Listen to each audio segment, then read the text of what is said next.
ли напълно това, което виждаме на светлинното табло, и се поздравяваме с още 2 златни медала.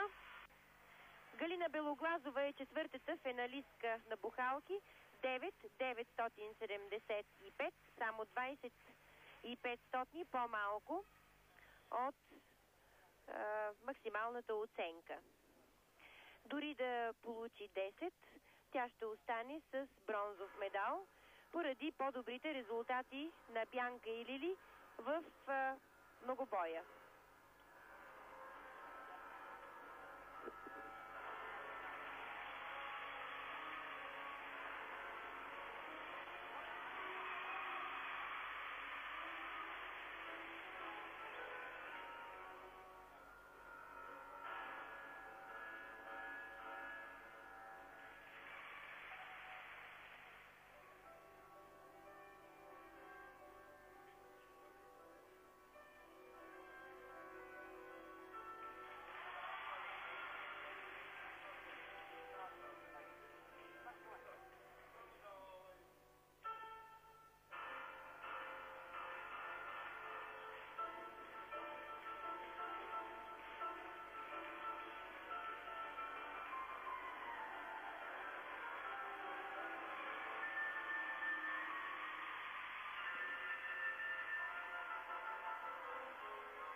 Вдъхновена от своя златен медал на топка е сякаш Галина Белоглазова.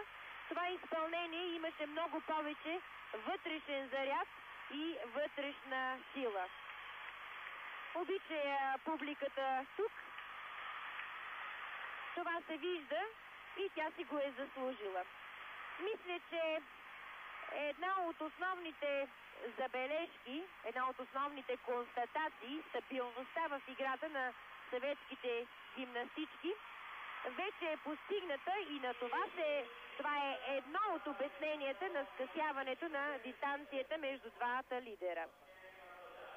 Максималната оценка е заслужена, сборът 19,975 и Галина Белоглазова остава с бронз.